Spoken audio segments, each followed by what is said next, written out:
Eccoci qua, è arrivato Ahron. Oh dear, how are you? I'm very well. Dramatic times, interesting times, exciting times. You damn political scientists, you find exciting these times. I find them horrible. Hey, are you growing a mustache? When I'm just back from a trip, my bag is there. I have to unpack. I went to Prague. I Very good. went. I'm glad to see we have similar habits. I also do become, but you're much more. You keep it better than me. When I look at my hair, when I We are just about to start teaching, so I think that I'll shave myself to. no, it's okay. It gives you a more detached. It's I, very interesting. I've never seen you with that. I trust the Italians when it comes to this. Yeah. Let's see what see our viewers say. They are also Italian. They're young, mostly, certainly younger than me, probably younger than you too. And Yeah. so we may look. My partner Alberto seem to have is also traveling. He might be a bit late, but let's start because I know you're busy. So I read your tweet, technical analysis. I tend to agree. You actually seem to be more informed than me about the recent explosions. So please, maybe start from there. Then I will ask you a political question. But let's look at what's going on. It seems clear Israel wants to pull Hezbollah in a all-out confrontation. Is that your view? It's not clear. I should know. I should know. You would Yeah, expect you the should Israel. know. That's why I called you. I mean, if there's anybody Well, on the planet that knows, it's Aaron.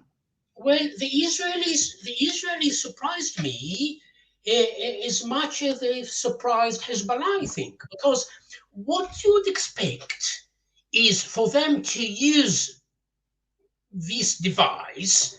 They exploded so many little vipers, pagers in Lebanon, injured so many Hezbollah activists, and they also disrupted their ability to communicate with each other. So, what you'd expect now is for the Israelis to go to war.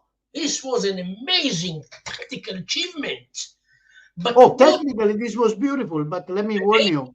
it's an amazing, I label yeah, this as state terrorism. it's a James Bond style operation. It's beautiful, but But what is the aim? Why are they doing it? Is it only to impress me?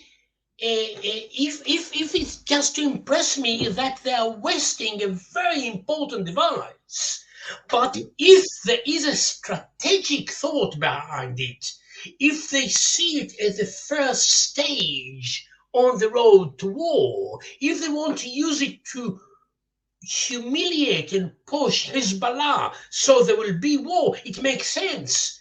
But is it what they want? wait, because the war analyst, the objective war analyst here is getting carried away.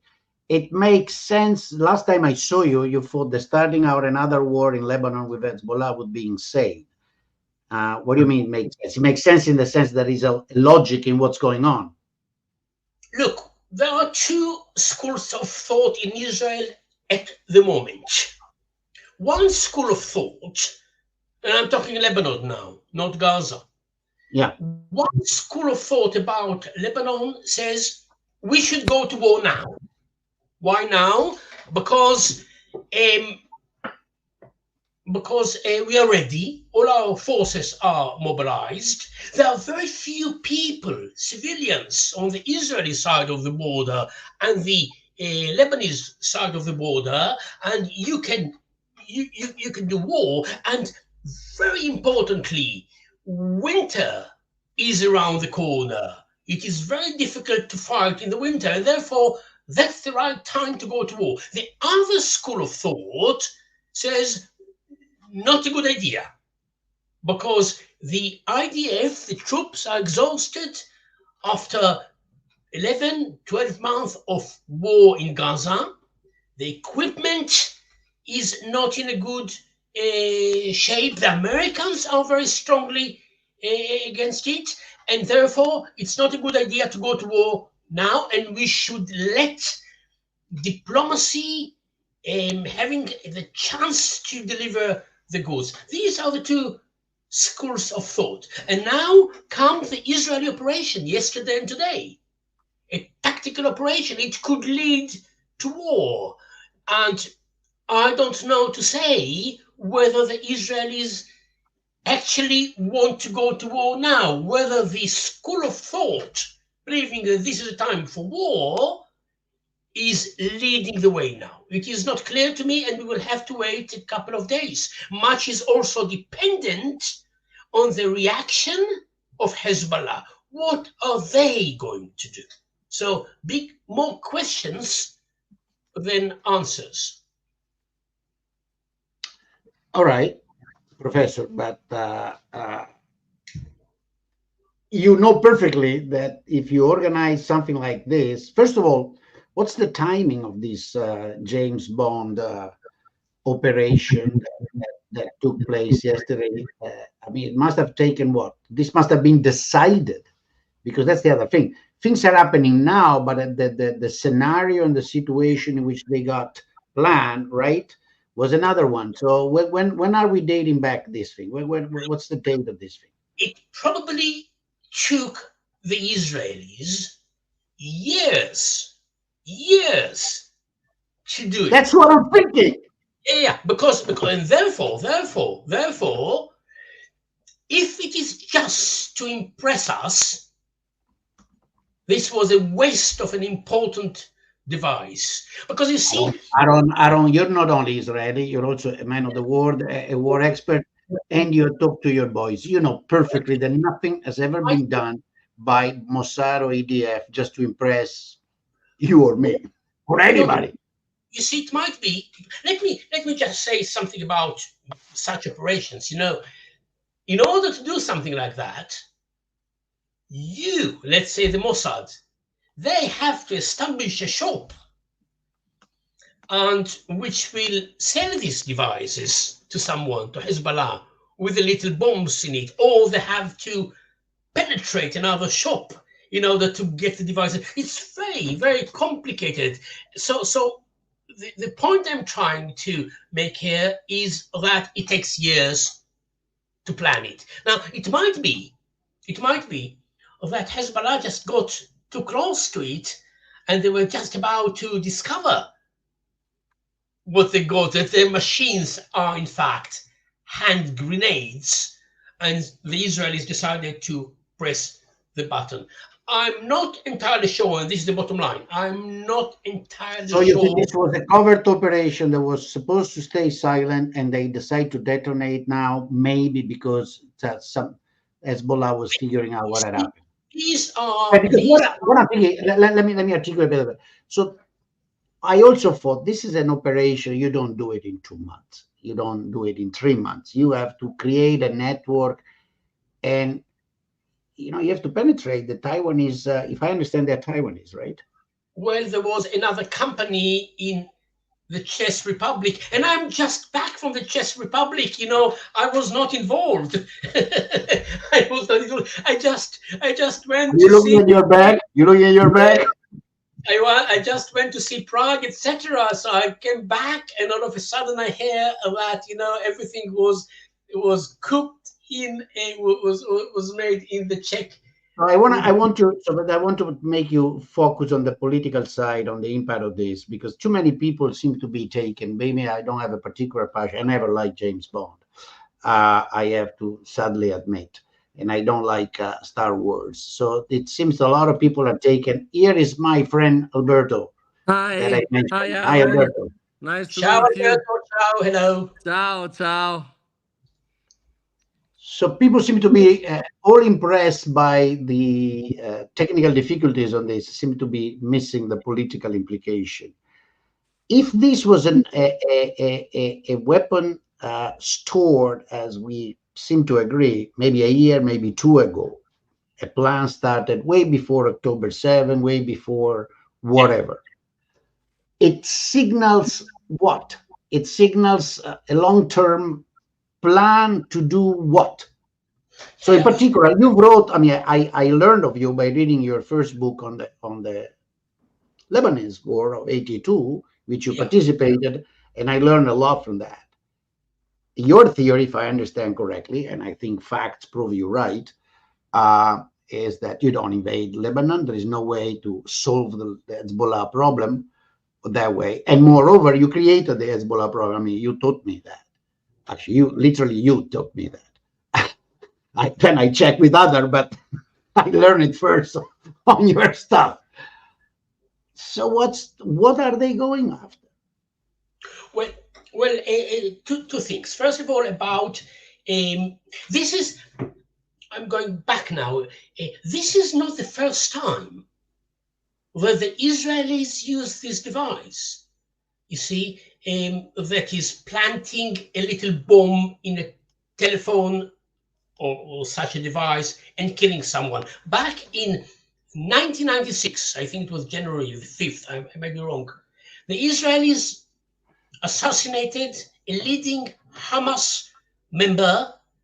They did exactly what happened in Lebanon yesterday and today. They put a little bomb in a telephone of the engineer. This was the nickname of this Hamas activist. And they phoned him. When he answered the phone, the Israelis pressed the button and he lost his head. So it was done in 1996. But what is so impressive about the current operation is that it is widespread. We are talking about 3,000, 4,000 machines that, exploded and injured and killed some people. And what's happening today while we are talking, there are explosions in Lebanon of devices which are bigger. And they are Right. I saw your tweet and then I went to check the news. There are other explosions, but these are also pre-planted. So these are everything is, of course. It takes time. But you prepare such things in advance. If you are a Mossad agent or the Mossad agency, you travel to the Czech Republic, you rent a shop, and you start selling devices, beepers, and then your marketing department will approach an Iranian or Hezbollah member, and they will say, so you want our little tools? We're very good. Yeah. Do you want it? And then you sell them a few, and they like it, and then you sell them a little bit more, and the third batch is hand grenades, which are little devices with bombs. To go back, so everyone is, very enthusiastic about it. It's really, going to become a film in Hollywood, but the reality is very serious. It could lead to a terrible war between Israel and Hezbollah. And I'm not sure that this is what Israel wants. I'm not sure that the tactical achievements are meant to be the road leading to war that the Israelis wants to have. It might be that future historians looking back will say that this was a reckless operation because it led to war that Israel didn't want to have. So there is so much uncertainty. But the tensions are such at the moment that I'm looking at my phone and I keep it away from me so it will not explode in my face. You never know with these machines now. I keep an eye to see the news, whether there is war there, because any miscalculation on either side could now lead to a terrible war between Israel and Lebanon. Let me do one thing and translate a bit what you said, because I think some of our listener, either because they don't want to hear what you say, or maybe more kind hypothesis, they have troubles with English.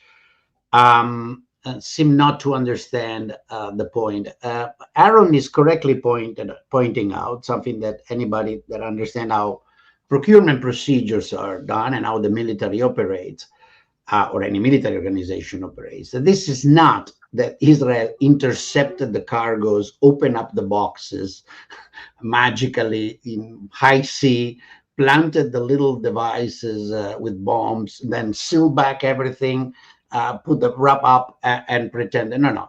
What Ahron is suggesting that this is an operation that started years ago, probably by creating a system or probably a company that produces this device. And scusate, l'ho detto in inglese. Sorry, I have to say it in Italian. I just went along the rest of yes, I'm sorry. Go ahead. Sorry, go ahead, yeah. Allora, lo dico in italiano, scusate. Allora, quello che Ahron sta suggerendo è la stessa cosa che ho pensato io. Questo è un piano iniziato anni fa, o perlomeno un anno e mezzo, 2 anni fa, in cui i servizi segreti israeliani hanno costruito letteralmente delle aziende, dei canali commerciali che producono queste cose. Sono riusciti a occultare completamente, ovviamente, la loro origine, sono riusciti a tirare la fiducia sia iraniana che Hezbollah, perché è Iran ovviamente che finanzia e controlla, e hanno infilato l'affare. Quindi questo non ha a che fare con 7 ottobre né con le tendenze recenti, e quindi si chiede a Ahron dove diavolo vanno, perché se l'esercizio era semplicemente di umiliarli è fuori luogo. È probabile che la decisione di scatenarlo adesso sia dovuta al fatto che in realtà questi di Hezbollah si stavano rendendo conto del rischio o del fatto che qualcosa non funzionava, e se questo è il senso, lui dice che questi vogliono fare la guerra e vogliono fare una guerra che dal suo punto di vista non ha alcun senso. All right, back to the thing. Alberto, did you want to ask something? We are trying to understand what's going on. We're trying to understand. Ahron, let me ask, this little device, I mean, but people were probably carrying them in their pockets, right? So they explode in the pocket and they kill an individual? Okay, let me explain here. You know, for me, it is so clear. What Hezbollah did recently was to distribute the beepers, which we used to use, you know, in the olden days, and they gave them to relatively senior members of Hezbollah. So if you are just a soldier, you don't get a beeper. And therefore, we are talking about the commanders and many of the family members. The idea was that they will use it to coordinate the firing of rockets at Israel. So the idea was that Nasrallah, or the chief of staff, will send a message on the beeper to the commanders, open fire at Israel now. You stop, you start, to coordinate. This was the coordinating machine, sending messages through this. And what happened was the Israelis, the Mossad or another unit, which is 8200, sent a message to the beeper, and those who got it out of the pocket had it in their hands. They they lost fingers or eyes. Those who the number of killed people seem to be relatively small, among them actually civilians, but and there is a large number of injured. On the other hand, the number given is 4,000. That's a lot of commanders. Yeah, that's a lot of commanders. That's a big number. Most of them are injured because the amount of explosives you could put in the device is not huge. And therefore, but today, while we are talking, it's the current news, we have at least 500, or there'll be more, injured people in Lebanon, and their injuries will be more severe because the machines that exploded today were bigger. So cars will explode and houses because the machines are bigger and there's more explosives in them. So probably the Israelis sent a message to the machine. It warmed up the battery and it ignited the explosive. So it's an effectively hand grenade. So those who didn't hear the message and had it in the pocket had injured themselves in the in the lower part of the body. Those who took it out, like the Iranian ambassador, he lost an eye, or people lost fingers. And there is a psychological impact here. It's not just physical, because just imagine that if you are a Hezbollah member, you are afraid to reach to your little machine because it might explode in your face. So there's a big shock and confusion there. So that's the situation. Ahron, where do you think, this is a curiosity, but to modify thousands of machines, you need some sort of an assembly line, because they have to dismantle they have to disassemble the machine, put the explosive inside.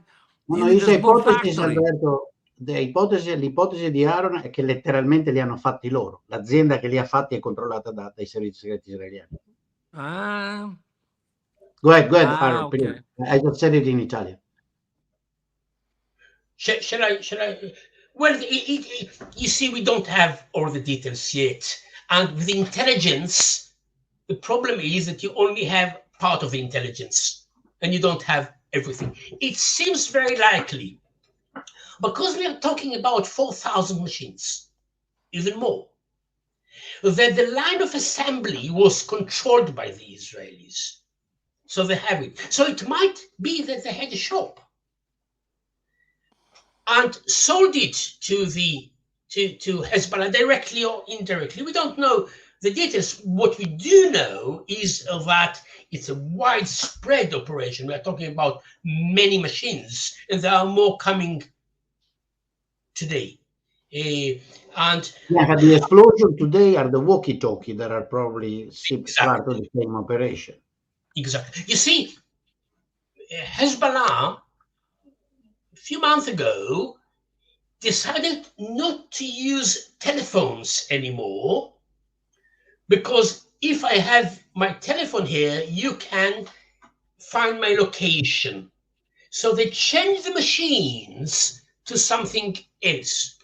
The Israelis probably understood, we're lucky, it's not just being very good in intelligence, you should also be very lucky. It might be that the Israelis were very lucky in realizing, understanding, getting a message that Hezbollah is going to change the machines. And the Israelis decided, we will change your machines. And they found a way to change the machines. But look, the question is bigger than that. What's going to happen now? That's the big question. Very soon, only film producers will think about what happened, and they will think how I could turn it into a film now. The big question is strategic questions. Are we going to have a big war in Lebanon? That's a question. And we will know it in the coming days. So we have a very reluctant part of the audience. It's a very small part that keeps thinking that there was a traitor in Hezbollah that did the job. Come on, kids. Signori, vedo dei commenti che fanno ridere. Voi come pensate che un traditore possa alterare tranquillamente senza che nessuno accorga 4.000 pager e alcune centinaia di walkie-talkie mettendoci la bombetta dentro? Ma avete un'idea? Please, no, I'm just trying to make these people understand, some of the people, very few. We have about 2,000 people listening, and there are 5 or 6 insisting that this was just a very recent covert operation. Probably somebody in Hezbollah is a traitor and was paid by Israel and did the whole thing. Yes. All right. Years of preparations. Let's go to strategic analysis. So it is agreed that we are talking about months and years of preparation. This is not in the dispute. Yeah, let's go to the strategic part that you were, you know better, right? So let me put. I said something last night. You probably have seen it. A title. I said this is a form of state terrorism, and high tech terrorism is not going to eliminate or resolve the low tech terrorism of Hezbollah. I don't want you to explain everybody again how Hezbollah got created by the 82 invasion and so on. People that want to learn about Hezbollah may read Ahron books and actually also the blog that is very interesting where he keeps writing about this. But so considering that background, what do you think? So do you agree with the assessment that this is only going to make Hezbollah worse and not better? And what would you do from a purely Israeli point of view? From a purely Israeli point of view, to handle Hezbollah? Look, the Israelis they learned the hard lesson in the last 11 months. They are much more, I'm listening to them, they are humble now. They are not saying, as they said about Hamas, they are not saying we are going to topple, to destroy Hezbollah. They are not saying it. They are not saying it. They understand that it is impossible. It is impossible to destroy Hamas, and it is impossible to destroy Hezbollah. And therefore, the Israeli aims are very limited. Number one, to stop Hezbollah's fire. Number two, to push Hezbollah from the border so it cannot attack the houses, Israeli houses, which are on the border. Now look, if the Israelis declare that they are going to stop the war in Gaza and that they agree to have a ceasefire, it's unlikely that there will be war in Lebanon. They can stop it. High probability that Nasrallah will stop firing at Israel. He said, I'm only firing at you because you are fighting in Gaza. Stop Gaza and I'll stop firing at you. So in theory, you can stop it.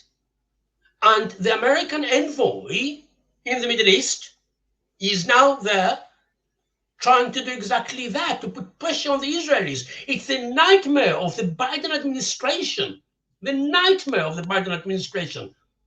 there will be war now before the November elections. They want at least to delay it. So back to my point, Israel can stop it, just decide that they stop the war in Gaza.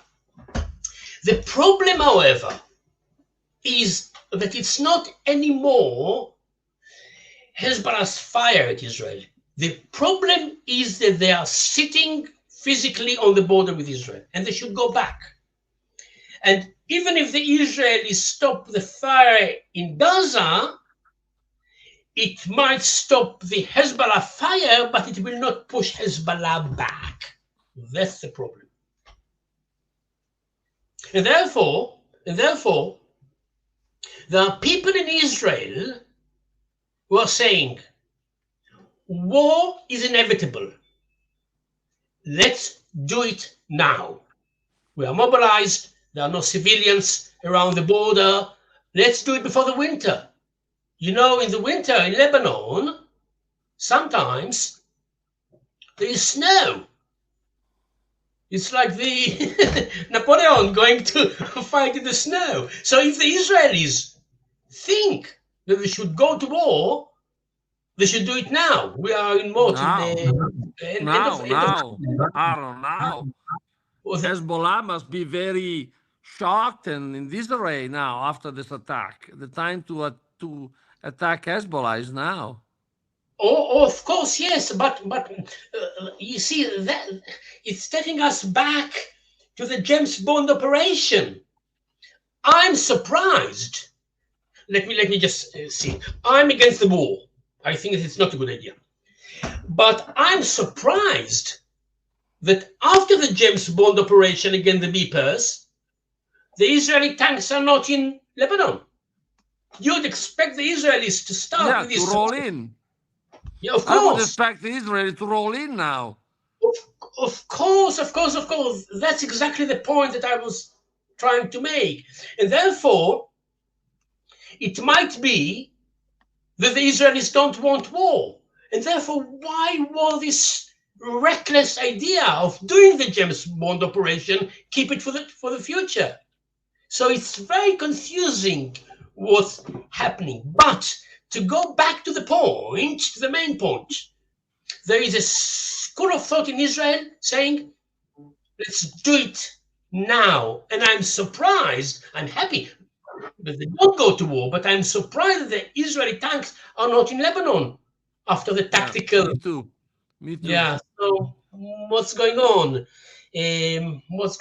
But there might be war if Nasrallah reacts strongly. But Ahron, it might take some time to Hezbollah to react, because now they're headless. They've been hit badly, so that they might not be ready to go to war now, because all the top line has been hit. Well, you're right. We're talking about 4,000 important Hamas commanders. Hezbollah. Yeah, thank you. Yeah. Hezbollah commanders were in hospital. That's true. But I think that they can react, they can work, they can do things. But they have to decide what to do. They have to ask themselves, and they have to ask Iran, do we want war? Do we want to land 300 rockets on Tel Aviv, which means war, or not? They have to decide what to do. It takes time, especially when everything is so confusing. So it's a very dangerous moment. And usually in the Middle East, you have this miscalculation, and then it leads to war. And it might be that what will decide the future of what's happening. Or maybe the Israelis decide, maybe, I don't know, maybe these tactical things that they're doing now, yesterday and today, is the road to war. Maybe the next one will be trying to assassinate Nasrallah, which is war. If you try to assassinate him, this is war. So there is so much. I know Lebanon so well, but even for me, it's hard to see what the Israelis are doing. Is it just tactical, or is it either something which is strategic there? Yeah. Tactical or strategic? Let me give you my opinion. My opinion is that I'm the pessimist. I've been the pessimist for a long time, and I've been the pessimist since Sharon's times.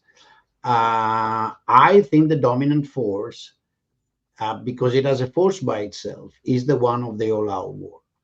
And I think it's actually correct for many to think. So, yes, one possibility about these explosions these days is the one you said, Ahron. Hezbollah or somebody was figuring out, news were leaking. I mean, the system of cover was falling apart, and they said, hell with it. Let's just do it. I mean, at least we take home something. We're trying to find news. It doesn't look like they've taken home a lot other than the psychological effect, because there is 12 people killed, of which some civilians are kids. And yes, there are 400 seriously injured. It's a huge number. I'm not sure it compensates for the cost. But there is clearly a line that thinks this is the moment out. We are out in war at Gaza. We've done what we have done. The world has complained, but let us do it. We have the nuclear bomb. Iranian don't. The Americans, at the end of the day, are still supporting us when the Iranians sends the more or less symbolic or effective drones. Well, I'll let you decide. But anyhow, they're here with the fleet. And U.S. is going into election, a very fought election. They have not there's no time to pay attention to us and to change policy. So whatever we do, they'll stick to the old policy of supporting us, and the military will. So this is the time to give it a try. Now, the try, unfortunately, has to do with wiping out a piece of southern Lebanon and then seeing if Iran falls into the trap. That's my theory. To tell, very frankly, that's my theory. Look, I don't know. I really don't know.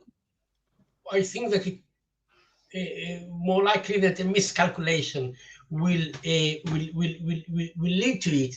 And what the Israelis will probably try to do, if you move forward a little bit now, what the Israelis probably try to do is to clear the area north of the border, and they might land forces on the Litani River, which runs inside Lebanon, and say to the forces, now move back in the direction of Israel and clear everything. But let me tell you what is the real danger. There are two dangers in this war if it happens. Number one, there will be hundreds of rockets landing on Israel every day, on electricity, in Lebanon too, on Israeli resources, on the airport, on electricity power, on water. So there'll be massive bombardment of Israel and Lebanon too. So we're talking about destruction on both sides. The second, if I may, the second danger, nobody think about it now, either the Israelis will get stuck in Lebanon. Now, in the first Lebanon War in 1982, in which I participated as a young artillery officer, the war was supposed to last between 48 and 72 hours. This was the idea. It was called Operation Peace for Galilee before it became the War of Lebanon. It was supposed to last no more than 72 hours. It lasted 18 years. It is easy to move in. It is very difficult to get out. And therefore, if it's like you never lived in the United States in the 80s. There was the Roach Motel. I have been using it frequently.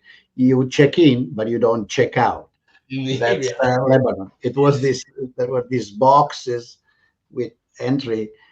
There was a very hard glue that attracted the roaches, and some smell attracted them, and you would put them they were out in the morning. Yeah. So Lebanon is the Roach Motel of the Israeli Defense Force. That's your view. Yeah. And by the way, yes, a couple of days ago, 2 days ago, the Israeli government added a new aim to the war, another objective, and the objective, officially declared, is to return the Israelis, and we are talking up to 100,000 people. It's a big number. The Israelis who were forced to leave their houses in the north and live in hotels, the aim is to return them safely home. If there's going to be war, it's not going to be the 6-day war. It's going to be a long war. And the return of these Israeli citizens who abandoned the villages will be delayed even further. So you're not going to achieve your aim. If you are the school of thought in Israel who say, let's go to war now because that's the right time, and if your aim is to enable the Israeli citizens who abandoned their houses in all the villages along the border with Lebanon in the last 11 months, if you want to return them, they will not return soon because the war will be very long. It's not going to be the 6-day war, 6 days. It's going to take weeks and months. War of attrition with Hezbollah. Ahron, shouldn't we analyze the situation from the point of view of Netanyahu? Because Well, Netanyahu thrives in war. that's a very interesting point. In fact, Netanyahu traditionally, people don't realize it, traditionally has been very cautious with the use of force. He was not someone like Ariel Sharon, the young Ariel Sharon, who would just go and fight and do wars, etc. This was not Netanyahu. He used to be very careful. But recently, he is more active than the others. He wants the war to continue. He needs the war to continue. He cannot allow the war to end in Gaza and in Lebanon, because if it ends, he will lose his coalition. Because exactly. So from Netanyahu's point of view, war is good. Exactly. He's not happy about it. He's not happy about it. But politically, he needs the war to continue, because in his coalition, this is the most far-right coalition in Israel's history. It's crazy what they've got there. And his coalition partner said to him, look, if you stop the war, we are out. You don't have a coalition. You will not be prime minister. So this is one thing. Number two, he wants to be remembered in history, Netanyahu, after 7th of October, which happened on his watch, in his time. He wants to be remembered in history as the one who, even after the terrible defeat of the 7th of October, fought and did not stop and went full Monty, as we say, all the way to fight. So he needs the war to continue. So it's in his interest to have it. This is from his point of view. He's dangerous, and the one who is stopping him is the defense minister. His name is Yoav Gallant. Yeah. And Netanyahu yesterday, I know this is very Israeli news. Yesterday, Netanyahu wanted to replace him. Yesterday, you are on the eve of war. So it was cancelled today. But Gallant blocks him a little bit. In fact, the Israeli Minister of Defense said he was in favor of attacking Lebanon on the 8th of October last year, but now he says, no, not the right time. That's interesting. He's the Minister of Defense. If you really check it, he's against the war in Lebanon. He's in charge of the military. Again, in the last couple of days, he's saying, we should act in Lebanon, because Netanyahu is trying to get rid of him on the ground that the defense minister is against war in Lebanon. Exactly. So the defense minister said, let's do war in Lebanon or something like that. But the real Gallant, the real defense minister, is against war in Lebanon. The troops are tired. 11 months. The IDF, the Israeli Defense Forces, is built on short wars, 6-day war. They are fighting for nearly a year now. What's that? And the economy is not in a good place. But back to Netanyahu, yes, you're right. Netanyahu needs the war in order to survive politically. Well, when we put all this together, I don't know what to say. I already expressed my view. They will go to war. Ahron, they will go to war.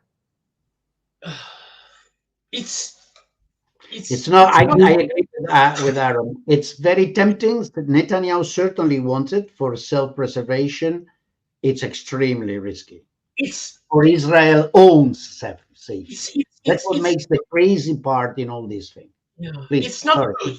It's not good. And I'll tell you where is, I'm a former Israeli. I came from here. Where is the frustration? It is in the fact that the war could be stopped. In other words, if Netanyahu agreed, not only that the war with Hezbollah could be averted, not happen, if he stopped the war in Gaza. Not only that, the 100 hostages are likely to be released. So you have 100 people, many of them are dead by now, but 100 hostages in Gaza. They are in the tunnels. They could be released if you stop the war in Gaza. If you do a ceasefire, it is also likely to stop the war in Lebanon. So the frustrating thing for me and many others, is that you have a leader in Israel now who's interested in his political survival than in the future of Israel and the future of the hostages and trying to stop war. And that's amazing, unbelievable. You have one leader who is doing it to you. So this is the big frustration, that it could be stopped. If it cannot be stopped, if war is inevitable, okay, it's inevitable. But if there are avenues there, which are not taken, that's frustrating. And you know what's going to happen? If you are right, Alberto, and if there's going to be war, at the end of the war, the solution will be the solution which could be the current solution. It will be the same. In other words, what the American envoy is proposing now, we don't have to go into it, how to stop war in Lebanon, his solution is what you suggested before, if I'm not wrong. Yeah. That had not arrived, I think, when you said that. Can you go over that?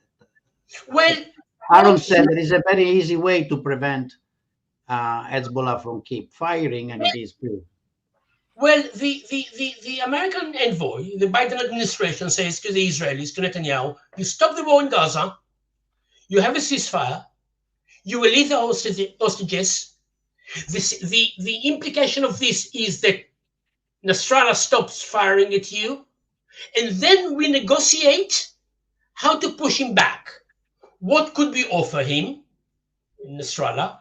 You go back, and we will negotiate with you disagreements which are exist for many years now, about 13 points along the border. That's the plan. And you can have it now, and it will be exactly the same after a war in Lebanon. Nothing will be different. And therefore, that's a frustration. You know that it's going to be the same. You can save the lives of so many people, Israelis and Lebanese, but you don't take it. Terrible. Ahron, I think the time is in favor of Hezbollah. The more the time goes by, the more Hezbollah gets stronger. Yeah. The Iranian plan, big plan, which is working. Is working well, yeah.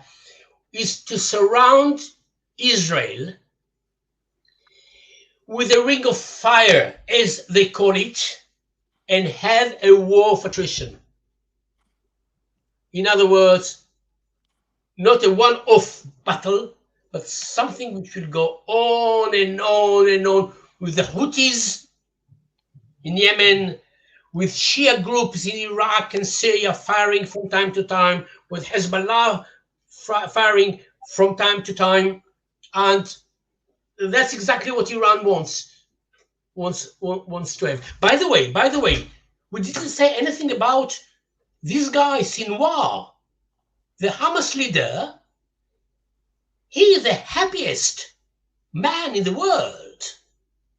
His plan, his original plan, is happening in front of our very eyes. He wanted everyone to open fire from all sides. That's exactly what's happening now. The Houthis are firing. The Shia in Iraq and Syria are sending rockets from time to time, and there might be a big war with Hezbollah. That's exactly what Sinwar wanted to have. So it might be, by the way, that he will be reluctant to have a ceasefire in Gaza. You see, it's more complicated sometimes. May I add an element that I realized a few days ago, I kind of removed from my picture? We're removing Iraq. I would like to announce, in case people have forgotten, I'm sure Ahron knows, that now it's de facto approved an operational, the final, on request of the Iraqi government, the final withdrawal of about 3,000 special forces troops, US, in Iraq. It's due in 2 years, end of 26. Yeah. We'll see, because it depends how election goes. If here is my personal hypothesis for what I understand of Iraq now, after that crazy war and after all that happened. Within 3 years, Iraq is going to be into a civil war and become a piece of Iran. That's going to be the long-term gift of exporting democracy. Yeah, exactly. You know, there's something that let me say it with a bit of emphasis, Ahron, forgive me. People don't understand that wars of invasion have long-term consequences. And people don't understand that populations exist. They have millions of people. They reproduce. They have history and identity. You kill them some, and then wars come back. Please, sorry, but I have to say it with emphasis, because people seem to be perceiving wars in the Middle East as if it was a war game, you know, with the console. Exactly. You go into it, you think that it will be 48, 72 hours. It takes you 18 years. Mission accomplished. Exactly.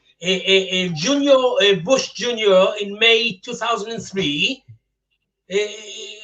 declared mission accomplished. Well, he didn't declare mission accomplished. There was a big, banner behind him, mission accomplished. But he was there, and the war went on from March 2003 to December 2011, and there's still American force. So that's the problem with wars. That's why I'm so strongly against.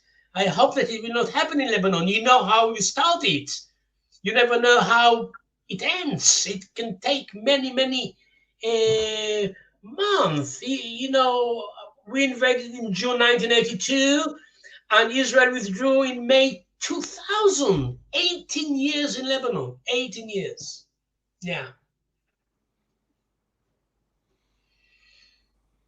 Still, if I was Israel, I would attack now and carve up a big chunk of Lebanon. I'm because Hezbollah is getting stronger by the day. Iran is getting stronger by the day. Now you have to do it now or never. Look, Alberto. What you've just said, it's not what just Alberto says. There is a school of thought believing that this is the time to go to war in Israel. Yeah. It is probably stronger than the school of thought saying, do not go. I belong to the school of thought saying, do not go. Manage it, because of my lesson from the first Lebanon war. You never know what will happen to you. When Israel conducted the James Bond attack yesterday against Hezbollah, it was the 42nd anniversary of the Sabra and Shatila massacre in Lebanon. It caused so much damage to Israel. Of course, it was a tragic event, but it led to a political crisis in Israel. So you never know what will happen to you if you go to war. And as I said before, it is very likely that if Israel goes into Lebanon, it will create a so-called buffer zone there, like the buffer zone it had between 1985 and 2000 in Lebanon, and there will be guerrilla war Hezbollah will conduct guerrilla war against Israel in the new security zone or buffer zone, as they did between 1995 and 2000. Therefore, I'm very strongly against it, and I think that it could be averted. But I listen to you, and it's a school of thought. There are other people, who think that this is the right time. Again, before the winter, everyone is mobilized. There are no civilians around. You can do it. There will be 3,000 rockets landing on Israel for weeks every day. 3,000. Are there people in Israel who think that Israel should settle the score with Iran as well, not just with Hezbollah? Yeah, but it is complicated. They can't talk to them directly. You need the United States to do it. The fear when it comes to Iran is that they will become a nuclear. They will have the bomb very soon. I think that they are very close to it. Maybe they have it already. I said it, for a long time now. Maybe they have it. Just don't declare that they have it. Therefore, I think that, by the way, if there is a big war now, Iran will try to keep out. The first priority is that Israel / the United States do not bomb the nuclear facilities. No, I agree. But I think they will be very tempted to do it now. Yeah, it is tempting, of course, because if Iran got the bomb, it's a new story. It's a new chapter. It's very different. It's very different. So there are many temptations. You see, there is temptation to destroy Hamas. There is temptation to destroy Hezbollah. There is temptation to destroy Iran. You cannot destroy everyone, and therefore, going back to our previous debate, I always think that you should manage it politically, diplomatically, and leave war as a really last resort. No, I understand, Ahron. No, I don't. Of course, nobody likes war. My reading of the situation is the people who set off the attack with the listening machines. I mean, that was deliberate. So they must have had a plan in mind. You see, that's an interesting point. That's an interesting point. You see, your assumption, Alberto, is that the Israelis will not do something which is just tactical like that. Your assumption is that this is a part of a big plan. And what I'm saying, that maybe it is not. Maybe it is just being reckless. Yes. Maybe it is just doing it because the Hezbollah found out about it. Maybe it is not part of a big plan, but it might lead to war that Israel doesn't want.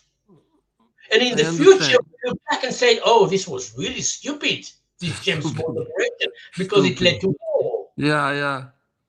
What I always say is that, it will be interesting, but very interesting, to watch our discussion in 10 years' time. Yes. Even in 6 months' time, Ahron. Yeah, look back, because the perspective of time, the perspective of history is so important. We are talking about something that's happening now. I'm looking at my, news, the news, what's happening now. We are talking about something which is unfolding, and we don't know. And therefore, it will be fascinating. You really have to remember, if we are still alive, I'm talking about the old among us, in 10 years' time, to remind each other to watch this conversation, to see how much of it actually happened. and how much of it was just rubbish. Yes. Listen, guys, I must go. I really apologize because I Thank you haven't. so much, Ahron. We really enjoyed. We really enjoyed your insights. I mean, I think people, you'll be watched by many, many thousand people, because only online we have a couple thousand, but later so many more.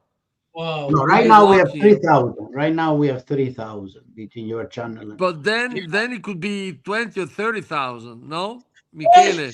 Oh, easily. I mean, Ahron, I mean, there is English. There is a bit an obstacle, but but I hope that in a few hours, or tomorrow, or the day after tomorrow, something happen which will show me as a very stupid expert academic. Because again, I think that there is an important lesson, which is be very careful when you talk about something which is unfolding, because you never know. You really, really never know. And it's really, really difficult to predict how things might develop, even in the near future. And again, what I'm saying, it will be fascinating to see how much we got it right in this conversation. But let's have another one in the near future. Thank you, Ahron. Thank you very much. I really learned a lot. It was really fun talking to you. My Interesting. and ciao to everyone. Ciao, Ahron. Listen, thanks. Thanks also for changing your schedule to accommodate us, Ahron. Enjoy your dinner and thanks. Thank you. Andiamo avanti un po'. Ciao. Ciao, Ahron. Bye bye. Boh. Allora, beh, switchiamo un po' all'italiano. Abbiamo un po' tenuto un po' di persone. Insomma, tu senti, vediamo un attimo su questa roba, Alberto, un po' le posizioni. A te pare sensato che provochino la guerra? No, per carità. A me sembra che il combinato che sia un reckless move mi sembra strano, capito? Ossia, Netanyahu ha bisogno di guerra per sopravvivere.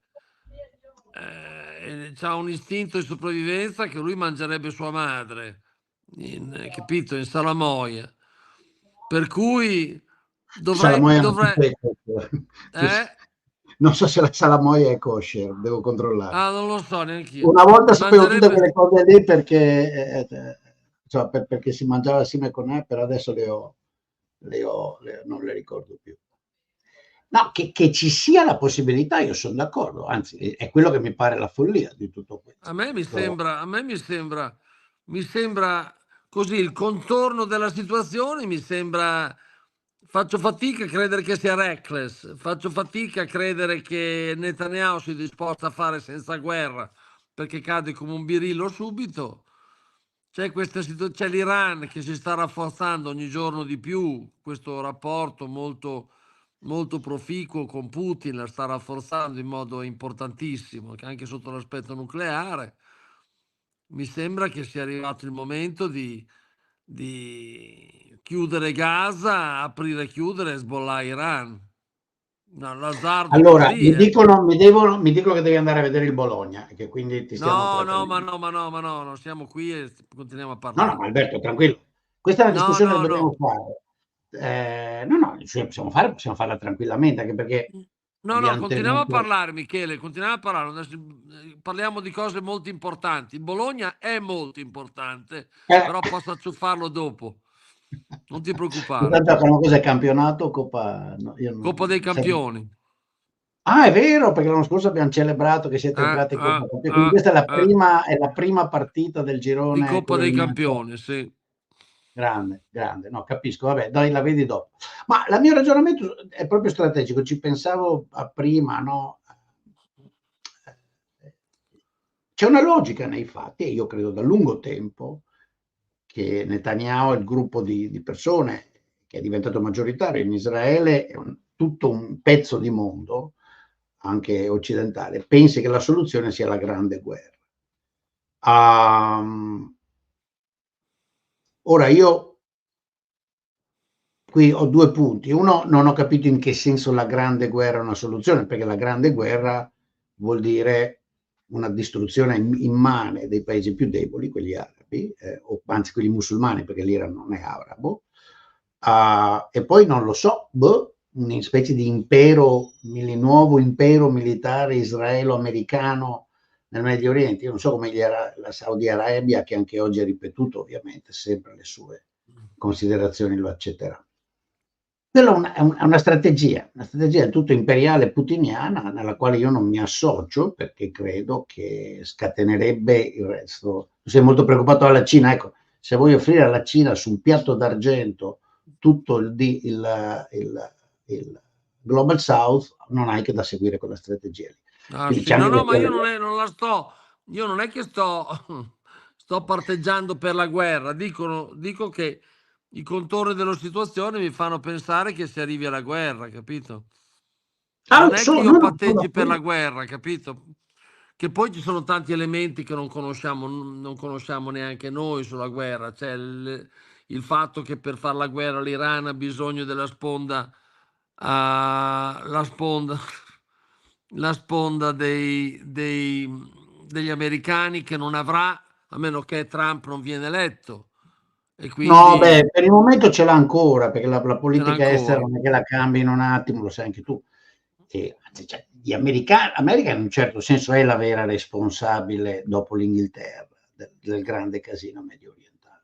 Adesso fare una riflessione proprio storica.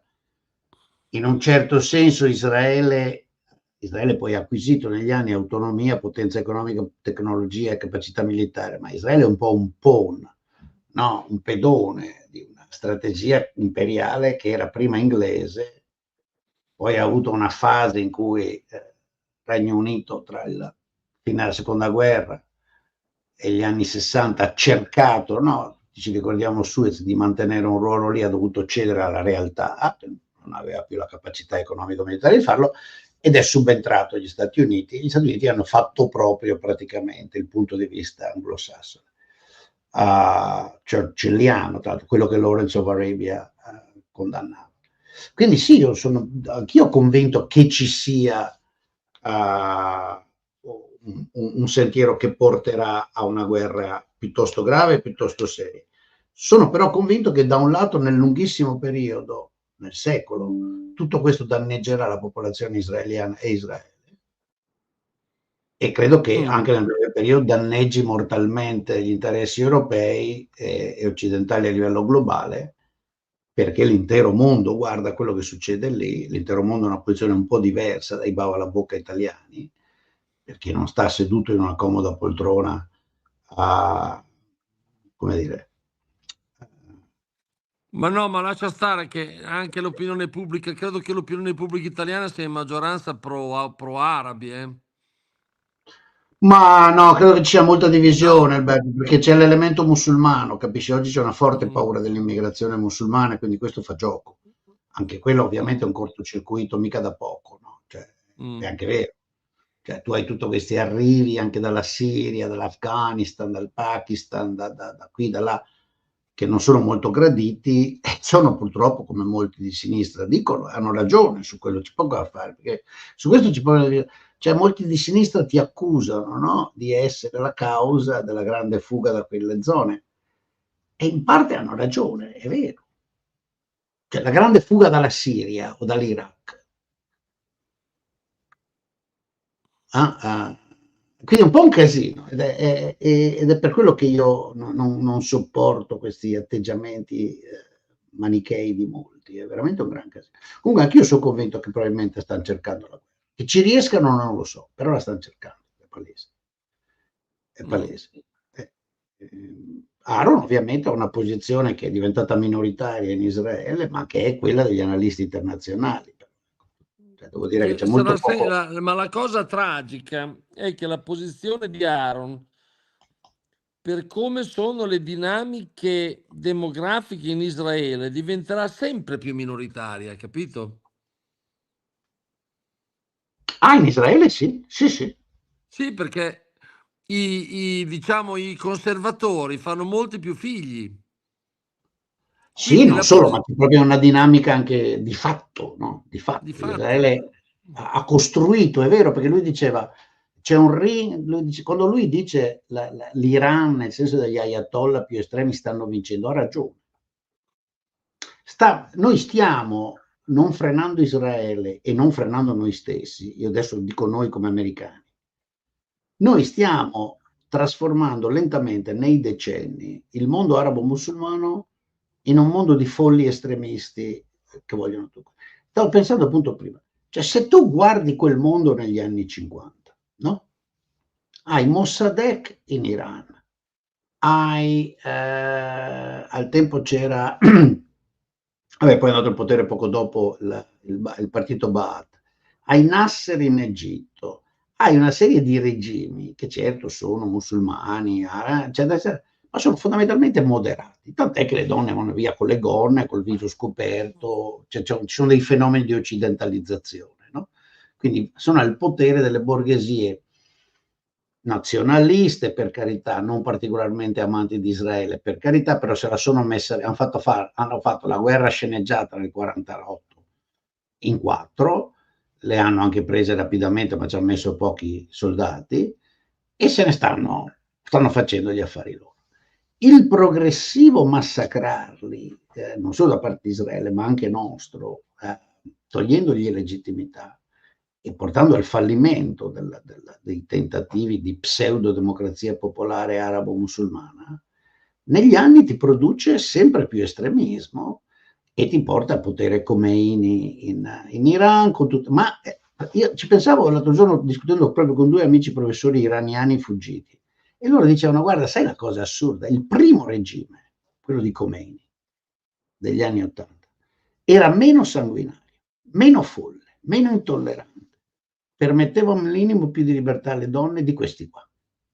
Il continuo pressione li ha peggiorati, adesso è la follia, l'incubo, è una banda di criminali allucinanti, e questa è gente che ha 45, 50 anni, quindi è cresciuta lì. E invece, quando io ero ragazzino, adolescente, le amiche, noi sì, sentivamo la pesantezza, ma non era così pesante. Uno guarda l'Afghanistan, i talibani di adesso sono peggio dei talebani del 2001.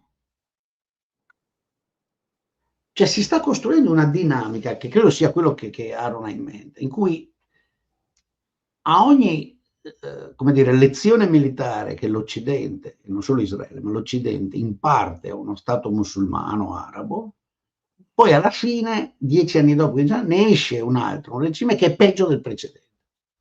Io non so dove andiamo, io lo butto lì come riflessione. Cioè, io credo che ci sarà una soluzione finale tra Israele e l'Iran, per cui io sono molto pessimista.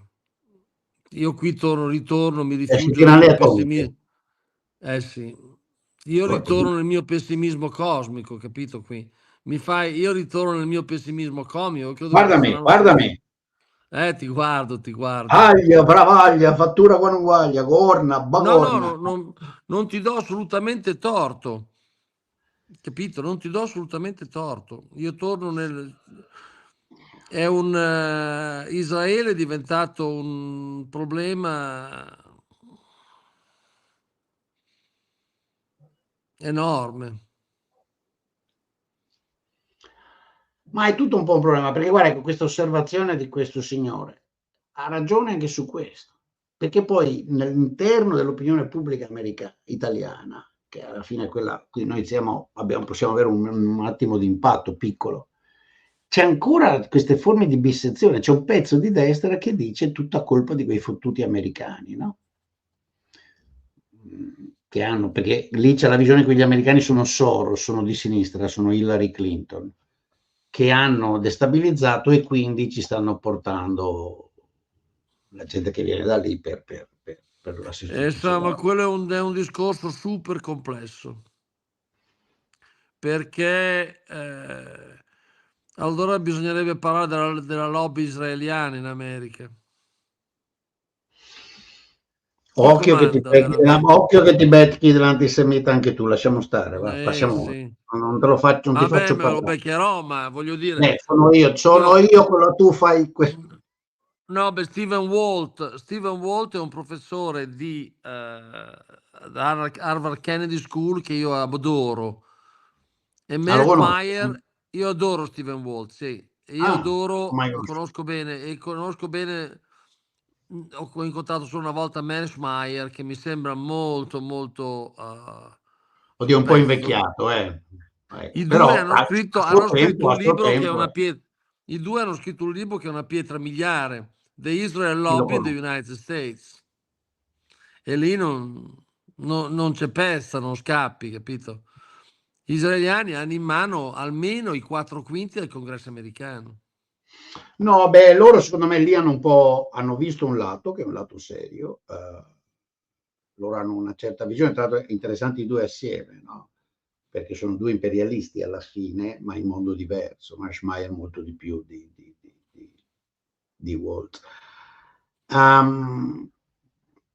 Credo che ci sia una forte influenza, ovviamente, della lobby israeliana. Non credo che sia così totale. Io vedo di più, però adesso qui andiamo anche, cioè bisognerebbe che documentassimo la cosa.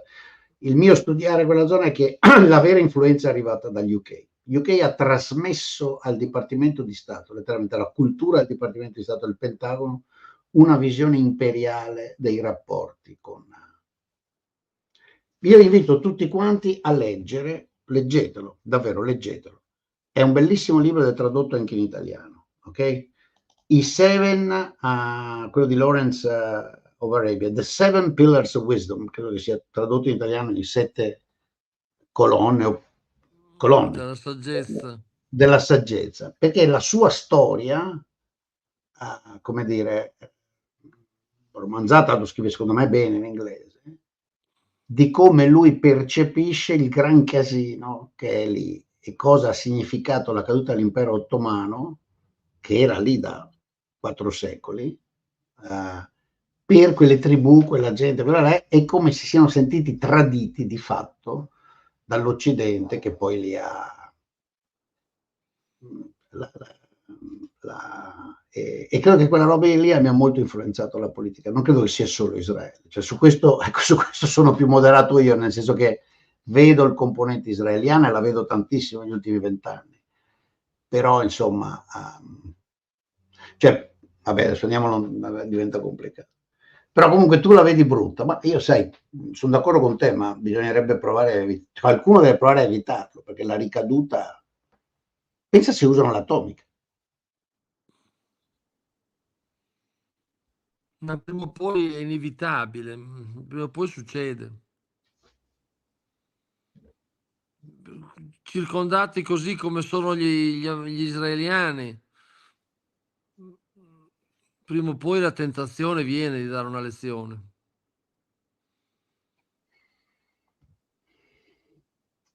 Vedi come sono sempre avanti agli altri, tirano sempre fuori un coniglio del cappello, il prossimo coniglio sarà nucleare. Beh, loro ce l'hanno il nucleare, l'hanno anche reso Sì, molto chiaro. ma sarà come forma di applicazione, capito? No, io mi auguro per loro che no, perché per carità si può vivere da Sparta anche per un secolo, ma una Israele che utilizzasse il nucleare porrebbe se stessa in una condizione storica eterna.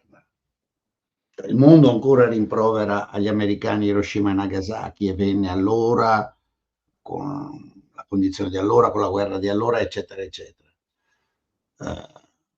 No, subito, cioè sarebbe un atto neanche di terrorismo, di follia suicida a dimensioni, non ha senso. Useranno il nucleare per Che neutralizzare. l'altro aspetto dell'attacco di ieri, cioè quando fai una cosa, poi è free for all. Israele che usa il nucleare è un'autorizzazione alla Russia di usare il nucleare tattico. Sai cosa Esattamente gliene come... frega a Israele di quello? A Israele di quello non gliene frega niente. Vabbè, possono avere anche una visione religiosa, come dire, millenaristica, alla fine dei tempi, quello che sarà, che poi nella loro cultura non è neanche tanto importante. No, non ci credo. A quella mi rifiuto di credere. Credo che il giochetto sia proprio invece l'opposto. Adesso è quello che dice Ahron. Da un lato finché sto in guerra, finché mantengo la guerra, io sto al potere. Netanyahu, come hai detto tu, una figura porca di dimensioni epocali. Lui è la sua cricca, per cui cazzo gliene frega, lui si ammazza gente, distrugge Israele, eccetera, finché sta al potere. Ma poi c'è ancora quella famosa azione legale in piedi della corruzione, per cui non si è mica mai in galera. spenta quello. Sì, no, quella lì è lì. Quella lì Quindi è una attesa. roba, deve correre. Sì, questo lo so, e per quello sono d'accordo, che per quello ho qualificato l'attacco di ieri. Pensa che Netanyahu incominciò lavorando per BCG. Sì, lo sapevi? Era tuo compagno di studi, no? Sì, no, lui ha fatto la Sloan School, ha fatto l'MIT. Era MIT, non Harvard. Penso aveva fatto l'MIT. Quasi sicuro È che un po' più giovane di noi, sì, per cui l'avrà un po' dopo, però sì. Mi era ricordo che era compagno di studi a BCG con Mitt Romney. Ah, sì? Vabbè. Comunque, vabbè, credo che abbiamo chiarito le nostre preoccupazioni, e quello che posso dire a chi ci ascolta: continuate ad aderire al movimento, perché questo è un movimento dove si fanno questi dibattiti. E quelli che oggi sono venuti a aggredirmi dicendo io sono iscritto ma non discuto con te, dico: ma senti, per me puoi continuare anche a rimanere iscritto, per carità, però dioli un po' lo spirito che noi si discute. Poi quando ci sarà un partito si voterà e la gente sceglierà la linea e dirà: la maggioranza ha detto che è questo o quello. Però noi si discute, perché siamo qua per questo. Siamo un po' siamo a ragione a discutere, e poi anche perché siamo gente che cambia idea davanti ai fatti. Non è che io ho E cambiato poi idea. è difficile prendere posizione su Israele, è quasi una di quelle situazioni in cui dice: ragazzi, votate con coscienza, capito? È difficile prendere una posizione su Israele e gli arabi, capito? È una situazione incredibile, ma perché Israele d'altro canto è un paese che esprime tanta simpatia, no? Ha fatto tutta l'innovazione che sono stati capaci di fare, questo paese circondato da nemici che è riuscito a diventare una democrazia ad alta tecnologia, piena di unicorni. Mi dicono, io non ci sono mai stato, mi dicono che le città israeliane sono piene di vita. Cioè, Tel Aviv è un posto che solo la Rio degli anni buoni è meglio. sì, hai capito? Non E è forse che... neanche, e forse neanche. Quindi è una cosa, io ho sempre avuto, quando ero bambino avevo grande simpatia, poi negli anni ho assunto un atteggiamento più fatalista, però tifavo Israele durante la guerra dei 6 giorni, avevo 12 anni, puoi immaginare, leggevo i giornali tutti i giorni, l'ho seguita con grande passione.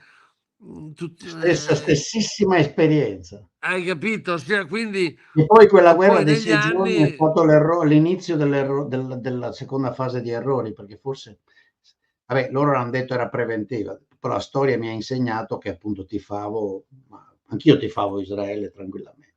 Un po' lo stesso itinerario tu. E poi negli anni, capito? Negli anni mi sono un po' logorato, però non sono io, non sei neanche tu, certamente antisemiti, capito? Cioè, gli ebrei suscitano grande ammirazione dovunque si vadano, fanno sempre cose straordinarie. Fabrizio, queste cose non si scrivono, perché se io le faccio vedere come le ho appena fatte vedere, non solo Alberto tira fuori, si sente, mi manda Ortega, però anche la gente dice siete due volgaroni, quindi fate i bravi, ho capito? Non induceteci in tentazione. No, io non sopporto tutti quelli che ti danno dell'antisemita. Solo cercare di ragionare su questo argomento porta, capito? C'è un sacco di gente che sui social ti dà dell'antisemita. Io non ho Sì, ma capito tra l'altro perché. quelli sono molto attivi, sono una minoranza È abbastanza una risibile. minoranza quella lì, sì, è una Minoranza minoranza. risibile, pericolosa, dannosa, fatta di persone tristi o che hanno carico odio.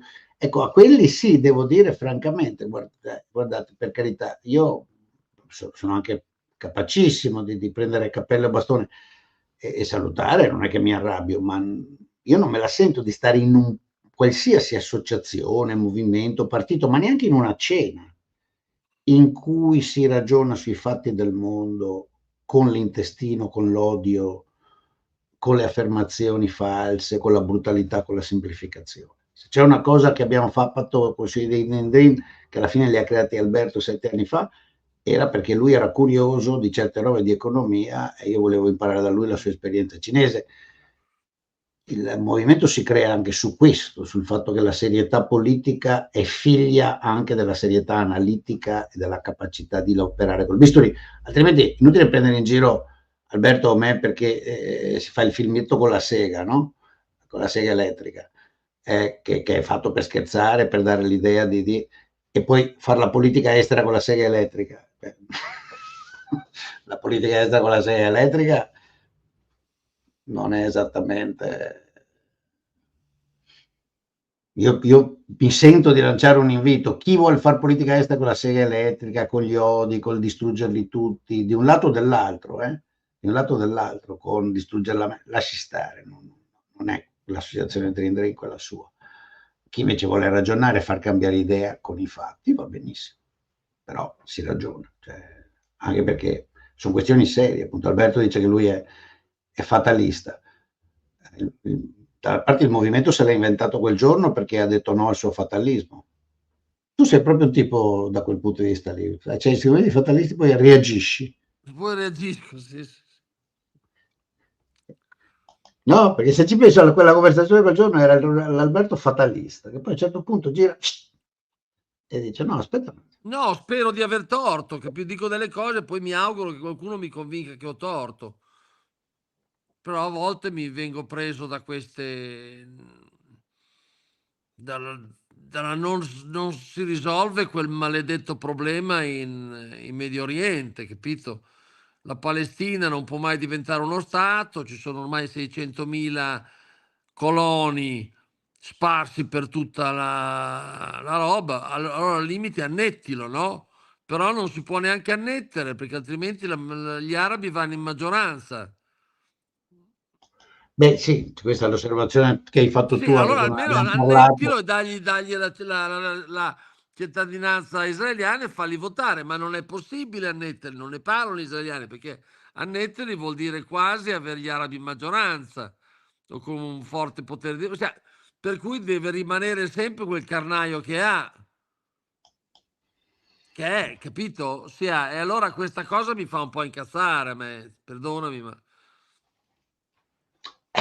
Sì, no, ripeto. Comunque, noi su questo, io quello che volevo dire adesso, siamo andati un po' lungo, per un'ora e mezza, però credo che sia tutto. Ecco, il livello di analisi a cui io mi auguro. Bravo Ahron, voglio vedere un canale televisivo che dà un'introspezione così importante della situazione. Sfido qualunque canale. Sì, io spero che appunto il livello del dibattito che si faccia nella futura associazione sia, non dico nel sofisticato inglese del professor Bregman, però insomma a quel livello lì, e che si sia disposti ad ascoltare persone di quel tipo. Altrimenti se si finisce a che bello farli fuori tutti perché i terroristi vanno terrorizzati, francamente. Ma è impossibile, hai visto che non sono riusciti a battere neanche Hamas, capito? Alla fine con Hamas non ce l'hanno fatta vincere, capito? Ma come gli si era detto, ma Alberto, di nuovo, non vinci contro un popolo intero se non lo fai fuori, neanche i nazisti alla fine sono riusciti a vincere No, contro... esatto. Cioè, Crista Madonna, come vogliamo... Cioè, questa roba che siccome io mi sento meglio, ho ragione, che poi lì appunto la discussione storica su chi ha ragione e chi ha torto sull'inizio di quella cosa è un tal casino che è meglio astenersi. Ma indipendentemente da chi ha ragione e chi ha torto, se tu pensi che il problema lo risolvi facendo fuori un popolo, sei matto. Non solo sei criminale perché cerchi di far fuori il popolo, ma sei matto, nel senso che non funziona, ti si ritorce contro. Non so come altro metterla, no? Grazie Maria Gemma. Maria Gemma ha detto che dismessa la sega siamo simpatici. Detto da un'ascoltatrice finalmente, che ne abbiamo così Oh, no, per poche. quello l'ho messo. Per quello l'ho messo. Per quello l'ho messo. Buon Ciao Bologna, Michele, buona serata a grazie. tutti, ci si vede presto, ok? Ciao, ciao. E mi raccomando è che oggi c'è stato ragionevole, però insomma continuate a associarvi che dobbiamo raggiungere l'obiettivo. Un bacio. Ciao Michele, ciao, Ciao. grazie, ciao. Ciao.